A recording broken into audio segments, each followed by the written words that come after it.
Assalamualaikum warahmatullahi wabarakatuh. Selamat pagi semua. Perkenalkan, nama saya Nadia Nur Intan Safira dengan NIM 14225368 kelas CKM1. Pada kesempatan kali ini, saya akan sharing atau berbagi kisah tentang Nabi kita, yaitu Nabi Muhammad SAW. Nabi Muhammad lahir di Mekah hari Senin 12 Robiul Awal pada tahun 571 Masehi, kalender Romawi, 1450 tahun yang lalu. Rasul lahir dari ibu bernama Aminah dan ayahnya bernama Abdullah. Tahun tersebut juga disebut sebagai tahun gajah, yakni tahun ketika pasukan gajah di bawah pimpinan Abraha Abasyah tentang menyerang Ka'bah. Nabi Muhammad dilahirkan dalam keadaan yatim di rumah Abu Thalib.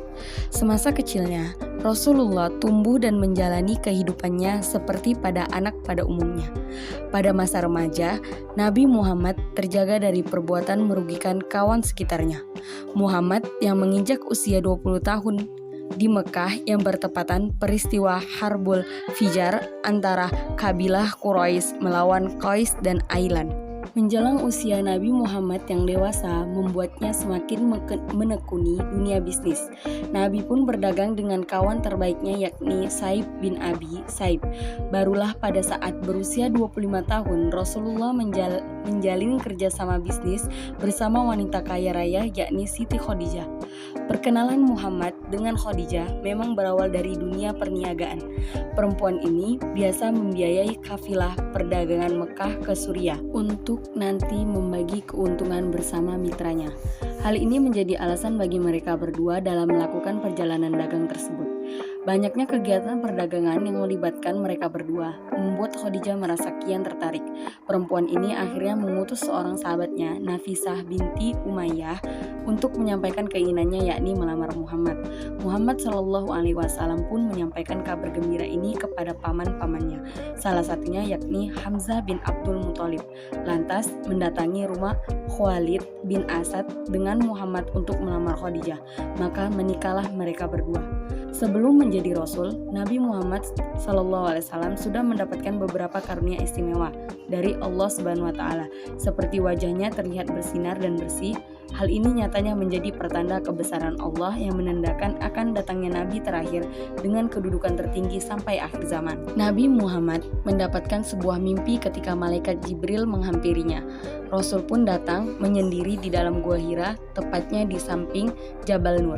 Turunlah wahyu pertama yang ia bawakan dari Allah, yakni surat Al-Alaq ayat 1-5. Nabi Muhammad akhirnya memulai dakwanya secara terang-terangan pada keluarga paling dekat, yaitu kalangan Bani Hashim.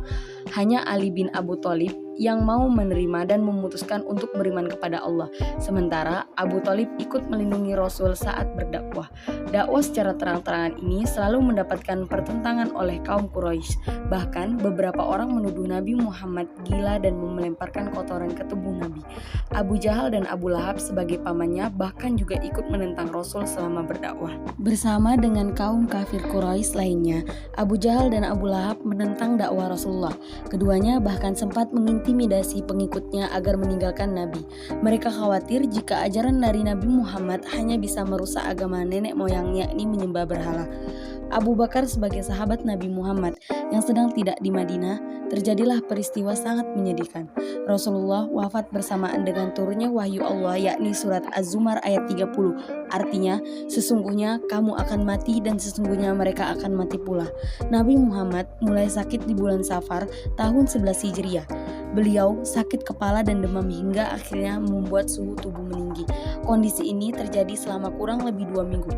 Rasulullah akhirnya mengunjungi rumah istri-istrinya dan tiba di kediaman Aisyah dengan badan sudah lemah. 8 Juni 632 Masehi, Nabi Muhammad SAW menutup usia saat berusia 63 tahun.